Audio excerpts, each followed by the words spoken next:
Hello friends, welcome to study tricks. इस lecture series में हम डिस्कस कर रहे हैं general knowledge youth competition times की, जिसमें हम पॉलिटी का आज लास्ट पार्ट डिस्कस करेंगे। इससे पहले हमने पॉलिटी के 5 पार्ट डिस्कस किए हैं, तो आज पॉलिटी के सारे क्वेश्चन इस किताब के ख़त्म हो जाएंगे। उसके बाद हम या तो जियोग्राफी के क्वेश्चन करेंगे या हिस्ट्री के क्वेश्चनों को स्टार्ट करेंगे। और इससे आप लोगों को बता दूँ, मैं साइंस की बुक भी यूथ कंपटीशन टाइम की सॉल्व करा रहा हूँ, जिसमें केमिस्ट्री, बायो और फिजिक्स के क्वेश्चन करा रहा हूँ। चाहोगे तो आप उस बुक को मैं पूरी ख़त्म करा दूँ, उसके बाद ही इस बुक के क्वेश्चन कराऊँगा। तो जैसा आप कहेंगे वैसा हो जाएगा। तो चलिए स्टार्ट करते हैं आज का वीडियो। तो हमारा पहला क्वेश्चन है, भारतीय दंड संहिता 1860 में के शासन में तैयार की गई थी। दोस्तों, लॉर्ड मैकाले के शासन में 1860 में भारतीय दंड संहिता तैयार की गई थी। तो आपको इस चीज़ का ध्यान रखना है। ऑप्शन नंबर हमारा ए करेक्ट हो जाएगा। अगर आपसे पूछा जाए कि भारत में लागू कब हुई थी, तो भारत में लागू कब हुई थी? 1862 में। तो 1860 में लागू हुई, तैयार हुई थी, और 1862 में पूरे भारत के अंदर लागू हो गई थी। तो आपको ये चीज़ भी ध्यान रखना है। अगला क्वेश्चन हमारा, निम्नलिखित में से किस देश में संघीय फेडरल सरकार की प्रणाली लागू नहीं है? फ्रेंड्स, चीन में फेडरल सरकार की प्रणाली लागू नहीं है। तो इसमें ऑप्शन नंबर हमारा डी करेक्ट हो जाएगा। फ्रेंड्स, एकात्मक राज्य ऐसे राज्य को कहते हैं जो एकमेक शक्ति के रूप में शासित हों, जिसमें केंद्रीय सरकार अंततः सर्वोच्च मानी जाती है तथा उस राज्य की प्रशासनिक विभागों को प्राप्त होने वाली अधिकार सरकार पर ही निर्भर हों। फ्रेंड्स, विश्व के अधिकांश देशों में एकात्मक शासन प्रणाली है, जैसे यूनाइटेड किंगडम, चीन, जापान, फ्रांस। ये सब ऐसे कैसे देश हैं? फेडरल देश। तो आपको ये चीज़ भी ध्यान रखना है। अगला क्वेश्चन हमारा, निम्नलिखित में से कौन सा देश गणतंत्र देश नहीं है? तो निम्न देशों में से चीन कैसा है? गणतंत्र देश नहीं है। ऑप्शन नंबर हमारा सी करेक्ट हो जाएगा। तो चीनी कैसा देश है? चीनी जनवादी गणराज्य है, जिसे प्रायः चीन नाम से संबोधित किया जाता है। चीन एशिया का सबसे बड़ा देश है। तो आपको ये भी ध्यान रखना है। अगला क्वेश्चन हमारा, निम्नलिखित में से किस धार्मिक समुदाय को 30 जनवरी 2014 को भारत सरकार द्वारा अल्पसंख्यक का दर्जा दिया गया है? फ्रेंड्स, किसे दिया गया है? जैन धर्म को। तो ऑप्शन नंबर इसमें हमारा सी करेक्ट हो जाएगा। आपको एक चीज़ और ध्यान रखना है, 23 अक्टूबर 1993 ईस्वी को भारत सरकार द्वारा अधिसूचना जारी कर अल्पसंख्यक समुदाय के तौर पर 5 धार्मिक समुदाय, जिनमें कौन कौन शामिल थे? मुस्लिम, सिख, बौद्ध और पारसी। तो इन्हें किस में शामिल किया गया था? आपको ध्यान रखना है, अल्पसंख्यक में। लेकिन 30 जनवरी 2014 को केंद्र सरकार ने राष्ट्रीय अल्पसंख्यक आयोग कानून 1992 की धारा 2 के अनुच्छेद ग के अंतर्गत जैन समुदाय को भी अल्पसंख्यक समुदाय में शामिल कर लिया था। तो आपको ये चीज़ भी ध्यान रखना है। अगला क्वेश्चन हमारा, पाकिस्तान के संसद को दिया गया स्थानीय नाम क्या है? तो पाकिस्तान की स्थानीय संसद को क्या कहते हैं? मजलिस शूरा। ऑप्शन नंबर हमारा बी करेक्ट हो जाएगा। तो इसमें संसद के 2 सदन होते हैं। निचला सदन की बात करते हैं, पाकिस्तान की बात हो रही है। तो निचले सदन को क्या कहते हैं पाकिस्तान में? निचले सदन को कहते हैं कौमी असेंबली। क्या कहते हैं?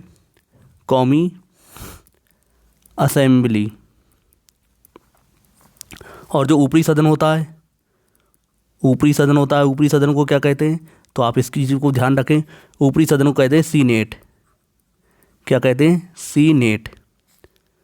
फ्रेंड्स, पाकिस्तान के संविधान के अनुच्छेद 50 के मुताबिक राष्ट्रपति भी मजलिस शूरा का एक हिस्सा होता है। तो आप ये चीज़ पाकिस्तान के बारे में ध्यान रखें। अगला क्वेश्चन है, गैजेट ऑफ इंडिया के आधिकारिक प्रकाशक तथा कस्टोडियन प्रकाशदाता कौन है? फ्रेंड्स, कंट्रोल ऑफ पब्लिकेशन, जो कि ऑप्शन नंबर ए में दिया गया है। तो गैजेट ऑफ इंडिया के आधिकारिक प्रकाशक एवं प्रकाशदाता हैं। ये भारत सरकार का एक अधिकृत कानूनी दस्तावेज है। तो आप इस चीज़ को ध्यान रखें। अगला क्वेश्चन है, 26 जनवरी 1950 को डॉक्टर राजेंद्र प्रसाद ने स्टेडियम पर राष्ट्रीय ध्वज को फहराया था, जिसे पूर्व में कहते थे? तो इससे पहले पूर्व में क्या कहते थे? इरविन। ऑप्शन नंबर हमारा बी करेक्ट हो जाएगा। फ्रेंड्स 26 जनवरी 1950 को पहला गणतंत्र दिवस समारोह इरविन स्टेडियम, जिसे आप क्या कहते हैं? नेशनल स्टेडियम के नाम से आप जानते हैं, मनाया गया था, जहां पर भारत के राष्ट्रपति डॉक्टर राजेंद्र प्रसाद ने राष्ट्रीय ध्वज फहराया था। तो इस चीज़ को आप ध्यान रखें। अगला क्वेश्चन देखते हैं, वो कौन सा सुरक्षा बल है जो केंद्रीय गृह मंत्रालय के तहत नहीं आता है? फ्रेंड्स रेलवे सुरक्षा बल गृह मंत्रालय के अंतर्गत नहीं आता है, आपको इस चीज़ का ध्यान रखना है। देश के सर्वोच्च सुरक्षा बलों में से एक है, ये राज्य के द्वारा प्रशासित होता है। केंद्रीय गृह मंत्रालय के अंतर्गत जो आते हैं उन्हें मैं आपको बता देता हूँ। SSB, जिसे हम सशस्त्र सीमा बल कहते हैं, सीमा सुरक्षा बल यानी कि BSF, भारत तिब्बत सीमा पुलिस बल यानी कि ITBP, ये सब किसके अंतर्गत आते हैं? केंद्रीय गृह मंत्रालय के अंतर्गत। तो आप इस चीज़ को ध्यान रखें। फ्रेंड्स दिसंबर 2019 में रेल मंत्रालय ने रेलवे सुरक्षा बल यानी RPF का नाम बदलकर क्या कर दिया है? भारतीय रेलवे सुरक्षा बल सेवा। क्या कर दिया? भारतीय रेलवे सुरक्षा बल सेवा। तो आप इस चीज़ को भी ध्यान रखें। अगला क्वेश्चन है, अफगानिस्तान में राजनीतिक प्रणाली को किस नाम से जाना जाता है? दोस्तों अफगानिस्तान में राजनीतिक प्रणाली को अफगानिस्तान इस्लामी अमीरात, जो कि ऑप्शन नंबर सी में दिया गया है, के नाम से जाना जाता है। तो ऑप्शन नंबर सी इसमें हमारा करेक्ट हो जाएगा। अगला क्वेश्चन है, IPC का पूरा नाम क्या है? तो IPC का पूरा नाम क्या होता है? भारतीय दंड संहिता यानी कि भारतीय panel code, Indian panel code. तो ऑप्शन नंबर्स में हमारा सी करेक्ट हो जाएगा। फ्रेंड्स भारतीय समाज को कानूनी रूप से व्यवस्थित रखने के लिए 1860 में लॉर्ड मैकाले ने इसे प्रस्तुत किया था। तो इस चीज़ को ध्यान रखें। अगला क्वेश्चन है, स्वतंत्रता के समय भारत में कितने राजवाड़े थे? फ्रेंड्स स्वतंत्रता के समय भारत में करीब 565 रियासतें थीं। सरदार पटेल प्रधानमंत्री के साथ साथ गृह मंत्री भी थे, इस चीज़ को भी आप ध्यान रखें। अगला क्वेश्चन है, स्वतंत्रता से पूर्व असंख्य रियासतों में से कौन सी रियासत सबसे बड़ी थी? तो दोस्तों स्वतंत्रता से पूर्व असंख्य रियासतों में से सबसे बड़ी रियासत कौन सी थी? हैदराबाद। ऑप्शन नंबर हमारा एक करेक्ट हो जाएगा, इस चीज़ को आप ध्यान रखें। नेक्स्ट क्वेश्चन है, 1947 में किसने सर्वप्रथम केंद्रीय बजट प्रस्तुत किया था? तो इजी क्वेश्चन है, आपने इस क्वेश्चन को बहुत बार देखा होगा। तो किसने भी किया था? RK षणमुगम चेट्टी ने। ऑप्शन नंबर हमारा सी करेक्ट हो जाएगा। तो इन्होंने सर्वप्रथम केंद्रीय बजट प्रस्तुत किया था 7 अप्रैल 1860 को। देश का पहला बजट कब पेश किया था? किसने पेश किया था? ब्रिटिश सरकार के वित्त मंत्री जेम्स विल्सन ने। तो आप इस चीज़ को भी ध्यान रखेंगे। अगर आपसे पूछा जाएगा सर्वप्रथम जो स्वतंत्रता के बाद किसने किया था, तो RK षणमुगम चेट्टी ने। और सबसे पहले बजट की बात करते हैं तो जेम्स विल्सन ने। अगला क्वेश्चन देखते हैं, भारत की अधिराज्य की अवधि क्या दर्शाती है? तो भारत की अधिराज्य की अवधि स्वतंत्रता दिवस के गणतंत्र दिवस को दर्शाती है। तो ऑप्शन नंबर्स में हमारा डी करेक्ट हो जाएगा, स्वतंत्रता दिवस से गणतंत्र दिवस तक। अगला क्वेश्चन देखते हैं, उत्तर प्रदेश में कितने ज़िले हैं? फ्रेंड्स उत्तर प्रदेश में कितने ज़िले हैं? 75। ऑप्शन नंबर हमारा सी करेक्ट हो जाएगा। उत्तर प्रदेश की राजधानी कौन सी है? तो उत्तर प्रदेश की राजधानी है लखनऊ। तो आप इस चीज़ को भी ध्यान रखें। अगला क्वेश्चन देखते हैं, भारत की राष्ट्रीय प्रतिज्ञा के रचयिता थे। तो भारत की राष्ट्रीय प्रतिज्ञा के रचयिता कौन थे? पिडमेरी बेकिंड सुब्बाराव। ऑप्शन नंबर इसमें हमारा सी करेक्ट हो जाएगा। तो आप इस चीज़ को भी ध्यान रखें। अगला क्वेश्चन है, भारतीय संसद द्वारा हाल ही में पारित GST संविधान संशोधन विधेयक को स्वीकृति देने वाला पहला भारतीय राज्य कौन सा है? तो उस समय के करंट अफेयर से क्वेश्चन था ये। तो जीएसटी बिल को पारित करने वाला पहला राज्य कौन सा है? असम। ऑप्शन नंबर इसमें हमारा सी करेक्ट हो जाएगा। असम ने इसे कब पारित किया? 12 अगस्त 2016 को।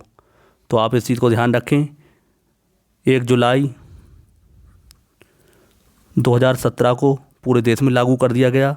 और जीएसटी जो संविधान 122वें संविधान संशोधन विधेयक पारित होने पर यह अधिनियम बन गया। कब? 101वां। तो इस चीज़ को आप ध्यान रखें। ये संविधान का संशोधन विधेयक 122वां था और पारित में होने वाला कौन सा था? 101वां। तो इसमें आप कन्फ्यूज ना हो। अगला क्वेश्चन है हमारा, निम्नलिखित में से कौन सी व्यक्ति ने स्वतंत्र भारत के प्रथम गृह मंत्री के रूप में कार्य किया? तो किसने किया था? सरदार वल्लभ भाई पटेल ने। ऑप्शन नंबर हमारा सी करेक्ट हो जाएगा। भारत की आज़ादी के बाद वे प्रथम गृह मंत्री और उप प्रधानमंत्री थे। गृह मंत्री बनने के बाद सरदार वल्लभ भाई पटेल ने विभिन्न रियासतों के भू राजनीतिक एकीकरण में केंद्रीय भूमिका निभाई थी, जिसके कारण इन्हें भारत का बिस्मार्क क्या कहते हैं? भारत का बिस्मार्क। तो इससे रिलेटेड एग्जाम में क्वेश्चन पूछते हैं, भारत का बिस्मार्क किसे कहते हैं? तो आपको ध्यान रखना है सरदार वल्लभ भाई पटेल को। और इन्हीं को हम क्या कहते हैं? लौह पुरुष। लौह पुरुष।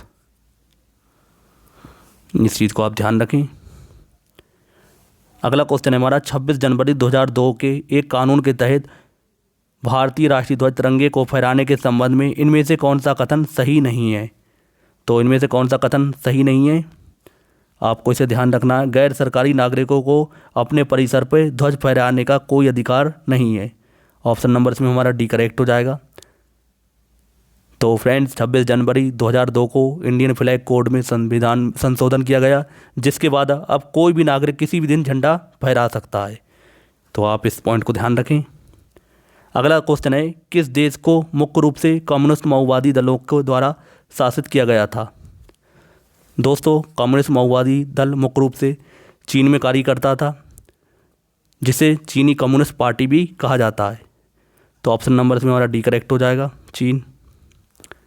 अगला क्वेश्चन है, 1983 में भारत में केंद्र राज्य संबंधों के निरीक्षण के लिए आयोग नियुक्त किया गया था।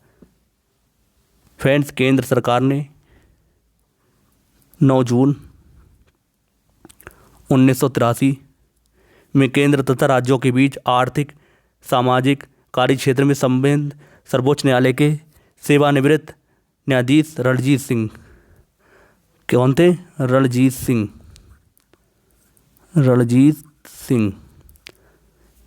सकारिया की अध्यक्षता में 3 सदस्यीय श्री शिवरम और डॉक्टर SRN के आयोग गठन किया था। तो क्या नाम था इसका? सरकारिया। ऑप्शन नंबर हमारा सी करेक्ट हो जाएगा। अगला क्वेश्चन है, निम्नलिखित में से भारत सरकार का कौन सा मंत्रालय राजकोषीय नीति तैयार करता है? तो फ्रेंड्स, भारत सरकार का वित्त मंत्रालय राजकोषीय नीति तैयार करता है। ऑप्शन नंबर इसमें हमारा बी करेक्ट हो जाएगा।